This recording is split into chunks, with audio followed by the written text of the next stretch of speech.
UGC की नई guidelines को लेकर के कई तरह के सवाल उठ रहे हैं और सवाल ये उठ रहे हैं कि क्या इसके जरिए उसका जो है गलत इस्तेमाल भी हो सकता है, क्योंकि ओबीसी वर्ग को अगर कोई शिकायत करेगा तो उसको उसके उस मामले में जो आरोपी होगा उसको साबित करना होगा कि वो जो है आरोपी नहीं है या उसने कोई अपराध नहीं किया। पप्पू जी हमारे साथ में, पप्पू यादव।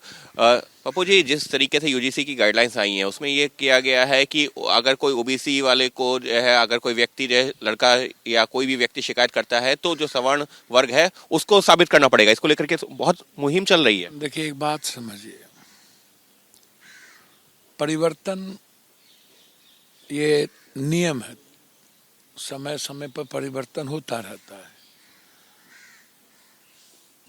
बहुत सारे गाइडलाइंस हैं। जब ऊंची स्वर्ण जाति के 10% को आरक्षण देने की बात आई तो पूरा देश और सभी लोग कि निश्चित रूप से गरीब सभी वर्ग जात में होता है, तो उस वक्त अत्यंत पिछड़ी जाति या ओबीसी इन्होंने एक्सेप्ट किया कि आप आरक्षण दीजिए, लेकिन जो मेरा 62, 65%, 67% आरक्षण वो हमको भी दीजिए, आरक्षण के दायरे को बढ़ाइए। लगातार ये बात राहुल जी भी और देश में यह एक डिमांड है कि ईबीसी और एसटी एससी ओबीसी के आरक्षण को यदि आपने कटल किया है तो आप उसके आरक्षण को बढ़ाइए। तो 50% आरक्षण पहले भी स्टालिन ने कई स्टेट में ये लागू किया गया, बाद में कभी कोई कोर्ट चला गया, कभी उसको रोक लग गई। तो ये डिमांड पहले से उठ रहा है। दूसरी चीज आप देखेंगे कि जब ईबीसी एसटी एससी के बच्चे का सीट खाली रह जाता है या इस तरह के किसी भी हायर एजुकेशन में, तो जनरल कोटा से उसकी भरपाई कर दी जाती है।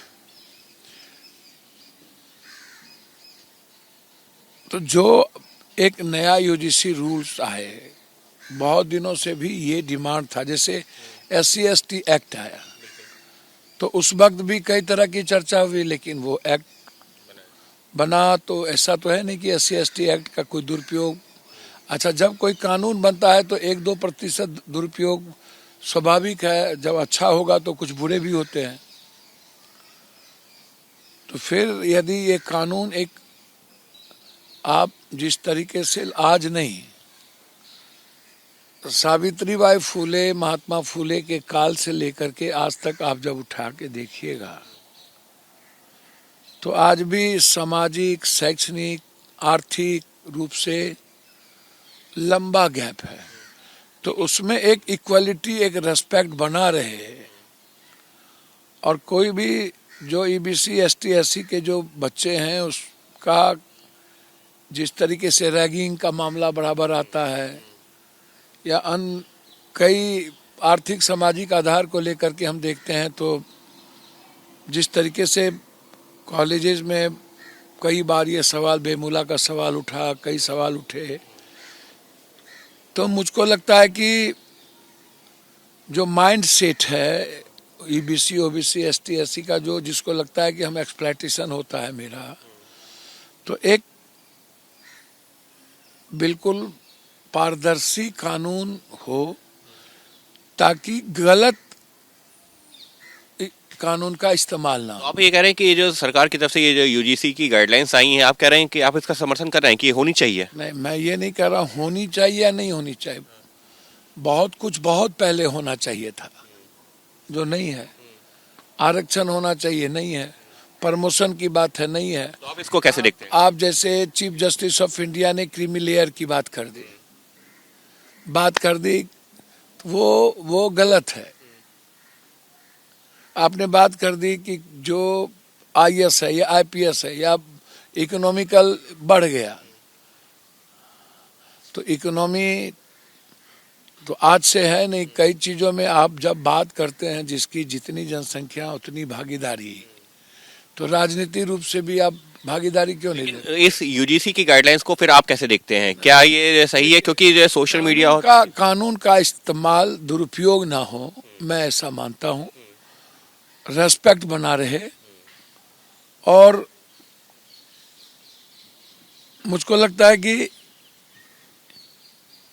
इस कानून को देख कौन रहा है, अनगाइडेड मिसाइल ना हो जाए। तो ये कानून देखने वाले भी तो वहां पर बैठे ने, जो बैठे हैं, जो लोग इसके विरोध कर रहे हैं लगभग वही लोग बैठे हुए हैं।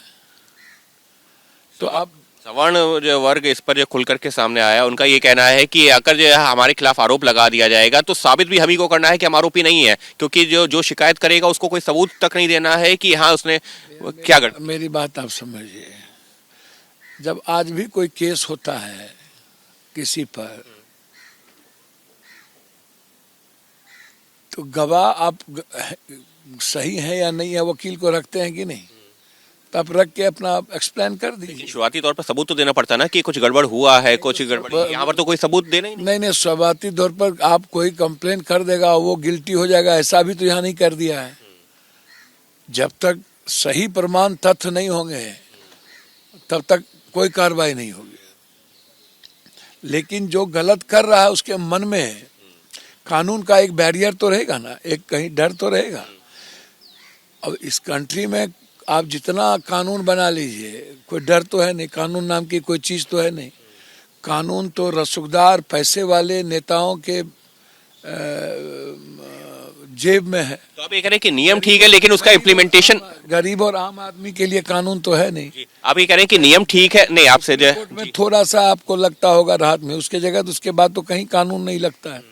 नहीं, तो मैं अगर जो संक्षेप में आपसे बात करूं तो क्या आप ये कह रहे हैं कि नियम सही है लेकिन उसका इम्प्लीमेंटेशन सही से हो, ये जरूरी है? बिल्कुल जरूरी है। नियम बिल्कुल सही है लेकिन इम्प्लीमेंटेशन सही हो और इसका इस्तेमाल गलत तरीके से ना हो। यानी साफ तौर पर पप्पू यादव का यही कहना है कि नियम सही है क्योंकि उससे जो है लोगों के जो हित हैं, जो पिछड़े वर्ग से आने वाले लोग हैं, उनके हितों की सुरक्षा हो रही है, लेकिन हाँ उसका इम्प्लीमेंटेशन सही हो, इस बात की भी निगरानी करना जरूरी है। सहयोगी कैमरा पर्सन संजीव कुमार के साथ अंकित गुप्ता, एबीपी न्यूज, दिल्ली।